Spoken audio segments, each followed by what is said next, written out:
Emotional negligence നേരിട്ട ഒരു കുട്ടി വളർന്നു വരുമ്പോൾ അവരുടെ ഒരു സ്വഭാവത്തിൽ കാണിക്കുന്ന പ്രധാന പ്രത്യേകതകൾ എന്ന് പറയുന്നത് അവരെപ്പോഴും തൻ്റെ ഒരു പിയർ ഗ്രൂപ്പിനിടയിൽ എത്തിപ്പെടുമ്പോൾ തനിക്ക് വേണ്ട പരിഗണന ലഭിക്കുന്നില്ല എന്ന ചിന്ത എപ്പോഴും മനസ്സിൽ ഉണ്ടായിക്കൊണ്ടിരിക്കും. അതുകൊണ്ട് തന്നെ ഒരു കംപ്ലീറ്റ് ആയിട്ട് അല്ലെങ്കിൽ ഒരു പൂർണ്ണമായിട്ട് ഒരു ഗ്രൂപ്പിലേക്ക് ഇടപഴകാനും അവരോട് ആത്മാർത്ഥമായി പെരുമാറാനും ഇവർക്ക് പലപ്പോഴും കഴിഞ്ഞെന്ന് വരില്ല. എപ്പോഴും ചിന്തിക്കുന്നത് എന്നെ ഇവിടെ മാറ്റി നിർത്തപ്പെടുന്നുണ്ട്, അല്ലെങ്കിൽ എനിക്ക് ഇവർ വേണ്ട പരിഗണന തരുന്നില്ല എന്നുള്ള ചിന്തകളായിരിക്കും.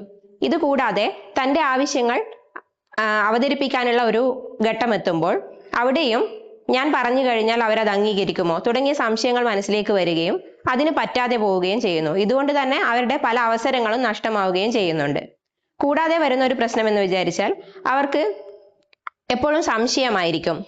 ഒരാൾ അവരോട് സ്നേഹം കാണിച്ചാൽ പോലും ആ കാണിക്കുന്നത് എത്രത്തോളം ആത്മാർത്ഥമായിട്ടാണ്. ഇത് അവരുടെ ഫാമിലി ലൈഫിനെ പോലും ബാധിച്ചെന്ന് വരാം.